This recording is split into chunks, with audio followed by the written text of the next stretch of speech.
Hi everyone, my name is Caitlin Stadel, and I chose to do my poetry review on Charles Wright. I read a little bit about him first, which is the reason why I chose to select some of his poems to review.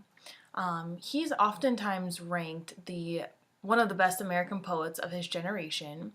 He is the author of 20 books of poetry, and in 2014 he was actually named the Poet Laureate of the United States. And one thing I really liked about Charles when I was learning about him is he's very humble. He doesn't like the spotlight. He doesn't want people to approach him and talk about his work. He just wants his work to be recognized for what it is. And he actually has a quote that he said, which I really found interesting, of someone that is famous and does have the ability to boast a little bit. And that quote was, "One wants one's work to be paid attention to, but I hate personal attention. I just want everyone to read the poems. I want my poetry to get all the attention in the world, but I want to be anonymous as the author." And I thought that was really neat. But anyway, I'm going to be reviewing 3 poems with you today. The first one is Waterfalls. The second one is Everything Passes But Is It Time? And the third is Shadow and Smoke. And you guys can actually locate these poems on my website under the link that says Poems by Charles Wright. So if you guys wanted to follow along, you definitely can. First off, Waterfalls. I really like this one. It was a little bit shorter, which I think allows the reader to kind of stay more engaged in what's actually being said.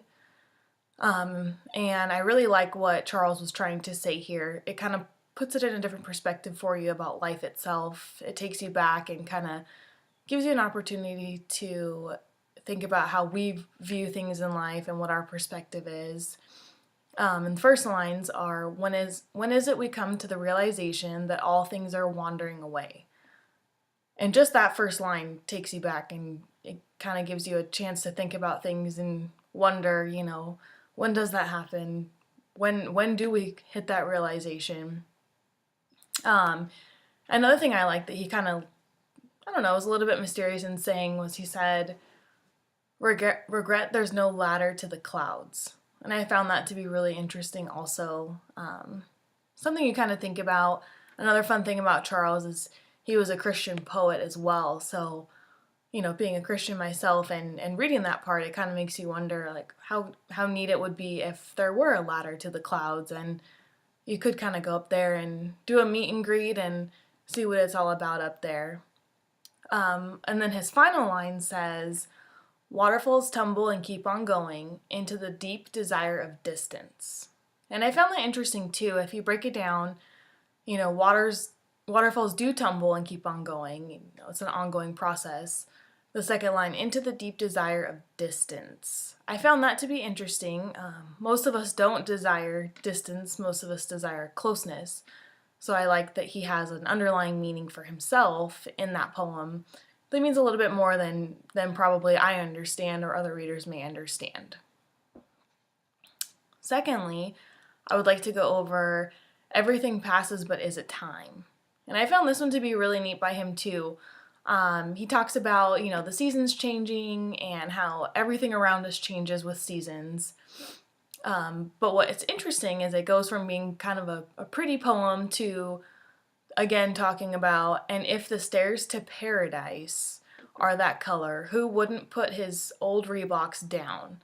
And I found this interesting and kind of correlating with the first poem and saying, can we put a ladder up to the clouds? And this one's saying, are there stairs to paradise? So it just kind of makes me wonder if he's talking about heaven or what paradise he's talking about. And again, being that he's a Christian poet, it just kind of makes you wonder where he's going, what direction he's going in his poems. So I really like that. And this one was a little bit longer. Out of the 3, this was the second longest.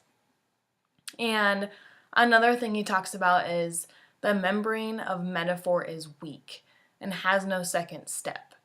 So I feel like his poems are very brash, they're very blunt, they're very deep and meaningful, but they're also very pretty to read. And again, he just leaves a lot of room for interpretation for his readers, which I find super fascinating. And finally, the last poem I wanted to go over was Shadow and Smoke. And this one was really interesting to me. The first line is, "Live your life as though you were already dead." And, like I said in the first poem as well, that first line really gets you and takes you back, and you have to think, whoa, what's this poem going to be about? But it really gets your mind going and wondering what he truly had in mind when he wrote his poems. So his couple lines down, he says, "Not much different as far as I can see. The earth, the same paradise. It's always wanted to be. Heaven as far away as before." So again, he makes a correlation to heaven, which I think he was trying to do in his previous two poems as well. But I just like that he relates, heaven and stairs and kind of this mysterious fantasy of getting to heaven or going above the clouds to see what it's all about up there. And that's one thing that I really liked about him when I was learning about him, and one of the reasons why I thought he'd be a good poet to review. But this poem's interesting. It talks about, to me, it's asking you to almost change your perspective on life itself. Take a step back and really think about different things, which is kind of fun because it really does give you the chance to step back and reflect on what he's saying. There was another line in here that I really liked, and that was, "The clouds are the same old movable gates since time began. There is no circle, there is no sentiment to be broken." And in that, I found it interesting. I feel like he's saying, because the first line is to live your life as though you're dead. So if you're doing that and you're coming back, what he's saying is that whether or not you're dead or alive, everything is the same. It never changes. We can come back as if we had never been here before, but everything's still moving in the same direction, which I found to be a really interesting perspective too. As we know, time is constantly evolving and different ththings are, changing all the time and things like that. So I found it interesting that he kind of made it seem like things are always the same, and I don't know, I found that to be interesting from him. So those are the three poems that I chose to review. Like I said, they are listed on the website under Poems by Charles Wright. So hopefully, this gave you some insight onto a little bit about Charles Wright. And all three of these books are in his Caribou collection. And I did read a few other ones, and they were all really interesting and really good. So like I said, he's got a Christian perspective, which is great. Additionally, he's very blunt, but he also does leave room for the reader to interpret a little bit more of what they're interested in, and it kind of allows the mind to wander a little bit, which I think makes his poems really fun. So I do recommend, especially these three poems, but all of his poems from Caribou, and I hope you enjoyed my video. Thank you.